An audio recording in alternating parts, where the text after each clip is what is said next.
केंद्रीय गृह मंत्री अमित शाह कल फिर छत्तीसगढ़ आ रहे हैं। साल भर में उनका ये तीसरा छत्तीसगढ़ का दौरा है। इस दौरे में भी अमित शाह बस्तर भी जाएंगे और सैनिकों के साथ वक्त बिताएंगे। शाह के दौरे क्या नक्सलवाद के खात्मे की तैयारी है? अमित शाह के लगातार हो रहे दौरे से क्या कुछ हासिल हो रहा है? पिछले साल में मारे गए 1000 से ज्यादा नक्सली क्या अमित शाह की कसावट और इन दौरों के ही कारण है? आपको बताएंगे हमारी इस रिपोर्ट में।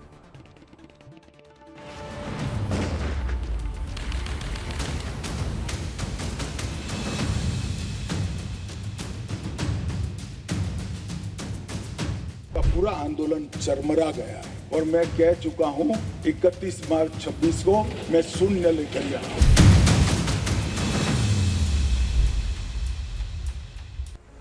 सितंबर 2023 वो दिन जब पहली बार गृह मंत्री के तौर पर अमित शाह छत्तीसगढ़ आए। मकसद था नक्सलवाद की जड़ों की गहराइयों को पहचानना और फिर उसी के हिसाब से वार करना। इसके बाद 25 अगस्त 2024 को फिर शाह का छत्तीसगढ़ दौरा हुआ। 6 फरवरी 2025 को इसी साल 4 अप्रैल को भी गृह मंत्री छत्तीसगढ़ आए। मकसद फिर वही, हर हाल में 31 मार्च 2026 तक नक्सलवाद का अंत। और अब एक बार फिर अमित शाह 2 दिन के दौरे पर छत्तीसगढ़ आएंगे। नारायणपुर में बीएसएफ जवानों से मुलाकात करेंगे और मकसद फिर से वही होगा, लाल आतंक का अंत। 22 को उनके आने के बाद बहुत बड़ी सौगात एक जो छत्तीसगढ़ को मिली है वो एनएफएसयू के कैंपस का है, नेशनल फॉरेंसिक साइंस यूनिवर्सिटी। उसका एक कैंपस छत्तीसगढ़ में बनेगा।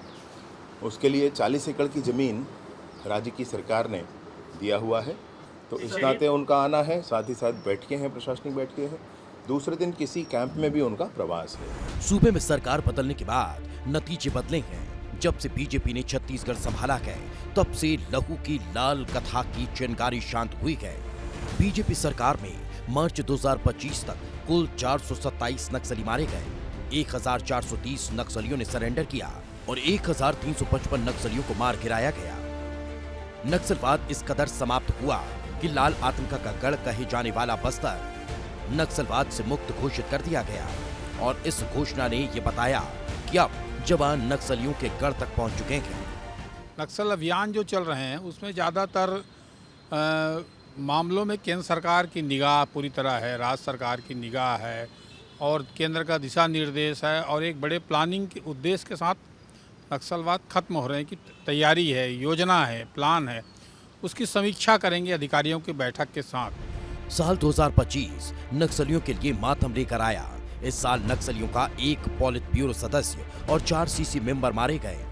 नक्सली महासचिव बसवराजू ढेर किया गया। चलपति मारा गया। चलपति की पत्नी को भी मौत के घाट उतार दिया गया और यह सिलसिला अभी भी जारी है। सरकार इस कामयाबी को लेकर अपनी पीठ थपथपा रही है तो कांग्रेस कहती है नक्सलवाद देखा जाएगा। आप ये बताइए कि किसानों को खाद कब मिलेगा? यहाँ तो स्थिति भयावह है, खाद मिल नहीं रहा है। सहकारिता उसके पास विभाग है, किसी जगह किसी सोसाइटी में जल्दी डीएपी नहीं मिल रहा है, यूरिया नहीं मिल रहा है, बीज नहीं मिल रहा है। क्या देखने आ रहे हैं? प्रदेश में 75% से ऊपर किसान खाद और बीज की खरीदी कर चुके हैं और हमारे पास सभी सोसाइटियों में जितनी आवश्यकता है भी प्रथम चरण में बुआई के पहले तक की उस स्थिति में हमारे पास खाद और बीज पर्याप्त है। शाह का बार-बार छत्तीसगढ़ आना एक रणनीति का हिस्सा है। सरकार चाहती है कि नक्सल ऑपरेशन में किसी भी तरह की ढील नहीं बरती जाए, इसलिए गृह मंत्री खुद इसका जिम्मा संभाले हुए हैं। तो गृह मंत्री अमित शाह के कल के दौरे पर बात करने के लिए हमारे साथ स्टूडियो में बने हुए हैं वरिष्ठ पत्रकार अभिलाष पांडे। सर, ये जानना चाहते थे कि क्या अमित शाह के छत्तीसगढ़ के दौरे को आप किस नज़रिए से देखते हैं?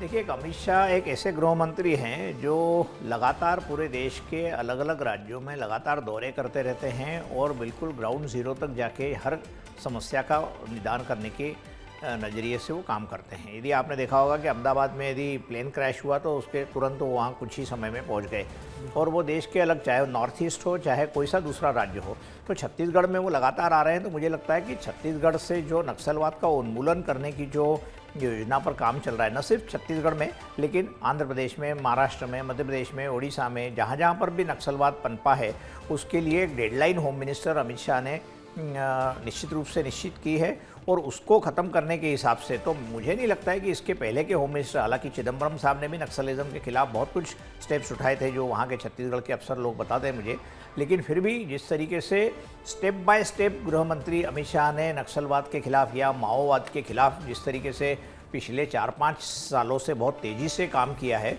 तो मुझे लगता है कि कुछ ही दिनों में आपको याद होगा कि जब रमन सिंह वहाँ पर 15 साल मुख्यमंत्री थे तब भी नक्सलवाद को इस तरीके से ख़त्म नहीं कर पाए थे और उसमें बहुत बड़े नेता विद्याचरण शुक्ला जैसे नेता नक्सली हमले में मारे गए थे, कांग्रेस के बहुत सारे नेता मारे गए थे।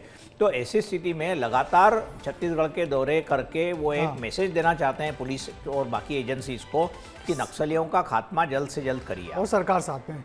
सर, क्या आपको याद पड़ता है कि इससे पहले कोई ऐसा गृह मंत्री रहा है जो ऐसे लगातार दौरे करता हो और खासकर ऐसे नक्सली इलाकों को दौरा करता हो? क्योंकि नक्सली इलाकों को आमतौर पर बड़े नेता मंत्रियों से दूर रखा जाता था, ऐसे दौरे पहले नहीं होते थे। मतलब मैं तो ये सुन रहा हूँ कि अबू जमाड़ भी जाने वाले हैं, नारायणपुर जा रहे हैं कल होम मिनिस्टर अमित शाह। तो अबू जमाड़ तो एक ऐसा एरिया था जहाँ पर तो विदेशियों को जाने के लिए परमिशन भी नहीं मिलती थी एक ज़माने में, और मुझे नहीं लगता है कि मध्य प्रदेश के मुख्यमंत्री या देश के गृह मंत्री अबू जमाड़ या नारायणपुर और बस्तर के बिल्कुल जिसको कहते हैं रिमोट एरियाज़ में कभी गए हों।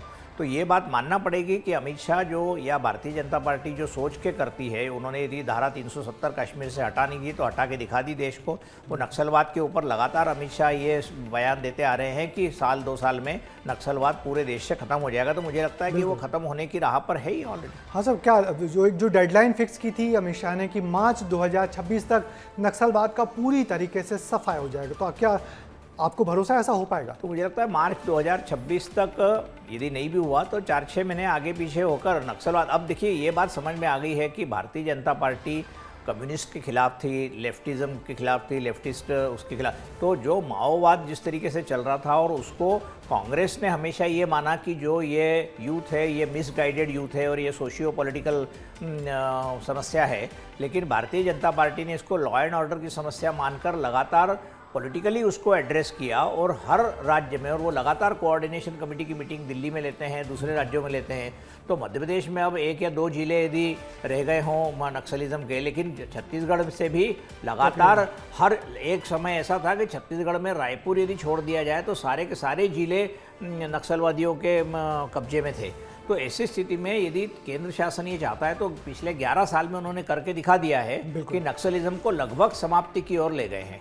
और ऐसा भी लग रहा है कि जिस तरह की छत्तीसगढ़ में तो बड़ा कमिटमेंट है सरकार का, मगर उसके बगल में जो तेलंगाना है वहाँ पे वैसा सरकार का कमिटमेंट नहीं दिख रहा है। तो ऐसे केंद्रीय गृह मंत्री के दौरे कांग्रेस की सोच और भारतीय जनता पार्टी की सोच माओवादियों के मामलों में अलग अलग रही है, ये हमेशा से जानते हैं। और जिस तरीके से माओवादियों के ऊपर लगातार दबाव भारतीय जनता पार्टी की केंद्र शासन के और राज्य शासन, चाहे छत्तीसगढ़ का हो या अब तो उड़ीसा में भी भारतीय जनता पार्टी आ गई, महाराष्ट्र में भारतीय जनता पार्टी है, मध्य प्रदेश में भारतीय जनता पार्टी है, आंध्र प्रदेश में दूसरी सरकार है लेकिन उनकी अलायंस है।